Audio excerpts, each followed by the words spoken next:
We've been experiencing some pretty crazy weather lately, from the extreme heat through to the extreme wet. And kare kore ka putanga wero nui when it comes to keeping your pets safe. To find out what we should be thinking about when it comes to our pets' safety in extreme weather, Amber from Vetcare Grey Lynn has got some great advice. Treating our pets through all this crazy weather means, kua kite a kanohi rātou, she has seen firsthand how hard the seasons hit some pets.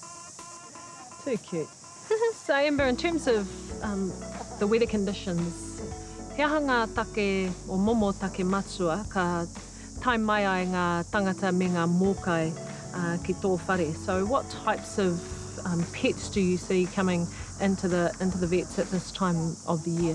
So in New Zealand we do have quite a variable climate. It can get very, very hot in our summers.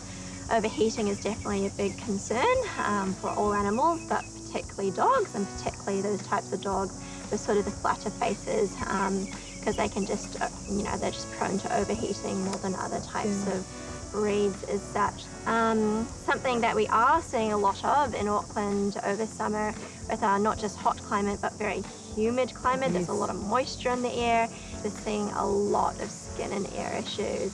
Dogs having itchy skin, cats can get itchy skin too, and it's just exacerbated by the weather as such. Yeah, so our dog Millie was affected during the summer with some skin conditions. And kei te whakaaro ake ahau, kei te pai ia, ka waiho ia ki te whare. So I just kept thinking, oh no, she'll be okay. It's just, she'll get over it. But as time went on, it kind of got worse. So, I mean, I guess we should have taken her into the vet straight away. Honestly, Jenny May, you're not alone there. I get this pretty much on a daily basis. So I mean, generally if something's up with your dog or cat or any sort of pet that you have, not quite right, it's definitely better to bring them in sooner rather than later. Skin especially is one of those things that over time it just gets worse, and that's due to a number of reasons. Nō reira, āwhina tia mātou. So in terms of, if we look at the different weather extremes, as we have experienced over the summer, it's very humid and it's been quite hot. I mean, I think the number one thing is always having water on hand, just like the humans. Obviously it's so hot. There are actually a range of doggy and cat sunblocks out there as well at pet stores, so that's definitely to consider as well. Another thing to consider if you are exercising out in the hot heat with your dog on the concrete is that it can actually heat up to really high temperatures. We don't notice that so much because we have shoes on our feet, exactly. But for our dogs, they're not so lucky as such. So Amber, then in terms of looking at the other flip side of things and the extreme cold, what sort of things can we do to help our pets? And it's just taking the same sort of precautions, sensibilities.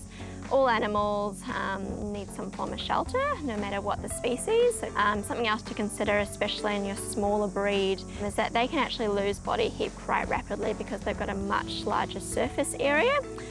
So that's something to bear in mind, is that there are a whole range of very fashionable but also very practical jackets available from pet stores and online that can serve a purpose of not only your pet looks the best dressed in Auckland, also to, protect them from the elements and sort of keep that body heat in as such. Yeah. Well, he mihi nui ki a koe. Thank you so much. You've been amazing.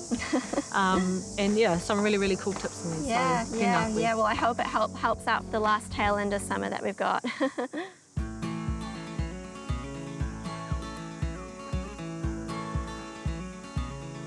Kia ora koutou. Hi everyone. Hi. Hello. Hey, who have we got here?